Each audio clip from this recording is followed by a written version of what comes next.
Student at Lincoln University in New Zealand. There we go. So this is a little snippet of my thesis, and we're looking at incidence and magnitude of key deceleration events in adolescent female rugby players across the season of rugby. So rugby has quite a high collision rate, and this results in rapid accelerations and decelerations of the head, and these are known as head acceleration events.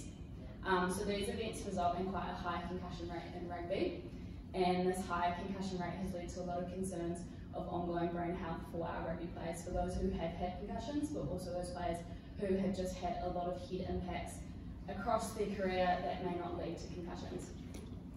However, most of the literature at the moment is on males and on elite players, but when you look at New Zealand, our female rugby population has tripled in the last 10 years, and 25% of our rugby players are between the age of 13 and 18. And also females and adolescents are at a greater concussion risk due to their shoulder, spine and neck anatomy. So the aim is to understand the incidence and magnitude of key deceleration events in adolescent female players across the season of rugby participation. So all of my players wore instrumented mouthguards for all of their games and trainings. So some of these players actually played for 2 rugby teams across the season, so they had between 1 and 3 games a week and between 2 and 4 trainings a week, adding up to about 700 player hours.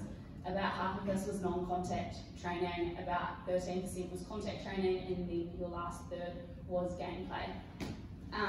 There was 18 females between the age of 13 and 17, and a little bit more backs than forwards.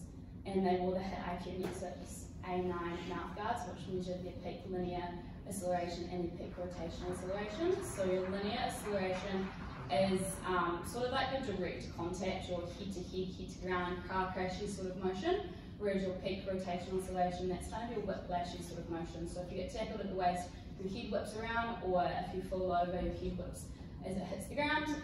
All impacts are made up of those linear and those rotational accelerations, and we recorded everything above an 8G linear acceleration.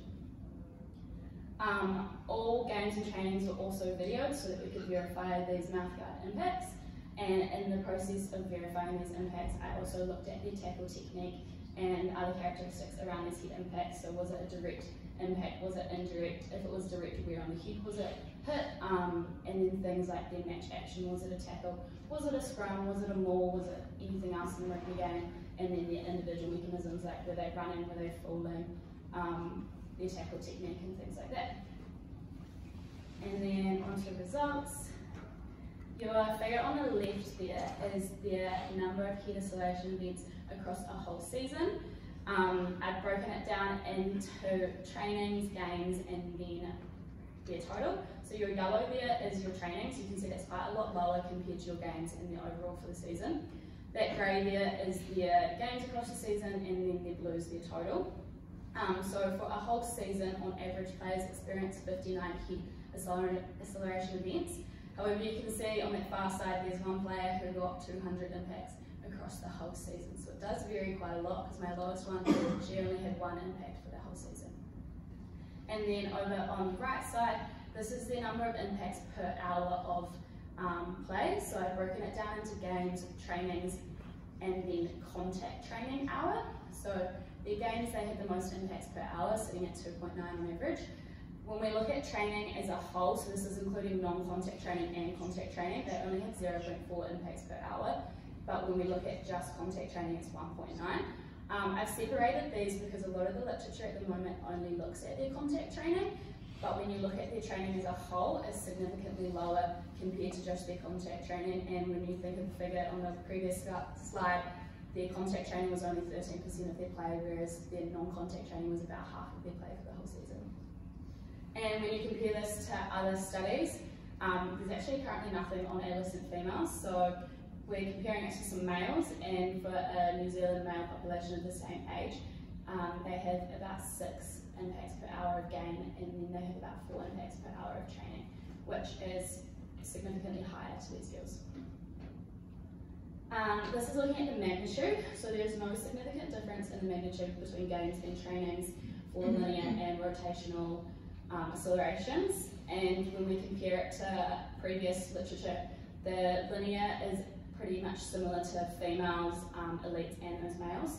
However, the rotation is a little bit lower, could just be the population, could be that they are younger players and less experienced in the game. This one here is looking at their impacts across the whole season with peak linear thresholds. So down the bottom is the peak linear acceleration, and then up the side is the number of impacts for that whole season. So the yellow line is a single player, so they had 59 impacts above that 8G threshold for the whole season. But then when you look at the other thresholds, so they only had 4.7 impacts above that 40G threshold. And then that blue line there is looking at their whole team, so they had 1,062 impacts across the season. At the end of last year, World Rugby brought in a rule for the elite players, so if a female elite player had an impact, it started as 55G, they'd get removed from play for an HIA. This got bumped up to 65G and they'd get removed from play for an HIO. As this is an adolescent population, you'd think they'd potentially be a little bit lower for these females. So if we think of it as maybe 60G, a player would get taken off the field 1.4 times across that season for an HIA, and for this team would be 26 times across that whole season, which would be about 2 players per game across the season.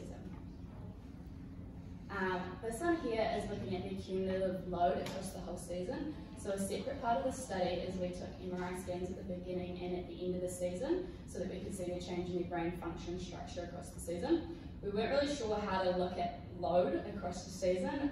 It's quite a new concept. So at the moment what we've done is just accumulated their peak linear acceleration and their peak rotational acceleration. I've also split it into a high load group and a low load group. So the low load group are my players who only play for one team, so they have 1 game a week and 2 trainings a week. My blue one is my high load group. These are players who play for 2 teams, so they had 2 to 3 games a week and then they had about 4 trainings a week. So you can see that high load group has about double the amount of cumulative load to the brain compared to that low load group. And also just note, at about week 13 where it kind of plateaus off, that's because it was school holidays and it was raining and rugby got cancelled, so that's why it's a bit straight, whereas everything else we've got that gradual incline across the season. And then just to round it up, a couple of characteristics around these head impacts. So I split it into direct versus indirect impacts. So direct is that head-to-head, head-to-ground, the stuff we kind of think of when we think about rugby impacts. This was about half of the impacts. And then indirect is the other one that a lot of people don't really think about, but the indirect ones result in slightly higher rotational acceleration, which has been said to be worse for concussions. This was about 21% of the impacts. And then the unknown there, that's because the video was the wrong angle, there was players in the way, and we just couldn't confidently say it was a direct or an indirect impact, but it was a head acceleration event. So that was just about another quarter of them. And then I broke it down into looking at the areas of the game. So the tackler had the most impacts at 38% of all of the head acceleration events. The player that was tackled, they only had 19% of all these events. And then up in that top corner is the breakdown, 26% of the events occurred there. And then the other is just kind of any other play. Scrums, mauls, lineouts, players running. Surprisingly, quite a few players when the ball hit their head because they didn't catch it. In terms of the size of these impacts though, the only significant difference is the rotational acceleration between the tackler and the breakdown, which is slightly surprising because a lot of the literature says that the tackler and the tackled is where the most and the biggest impacts come from. So it's hard to know whether this is just the population, whether it's the girls, whether it's because it's New Zealand and we have our Rugby Smart program where we focus on our tackle technique from quite a young age. And then just to round it up, hopefully this can help inform coaches and players of how we can have better tackle technique and just gameplay in the future so that we can increase the safety of these rugby players, especially at the young age when they have a lot more left in them to keep playing. And then also helping provide a known database of gender and age specific head acceleration events, magnitude and incidence. And then that next step is looking at those MRI scans to see how the brain does change across that season. Hopefully it doesn't, but we will see. And lastly, thank you everyone.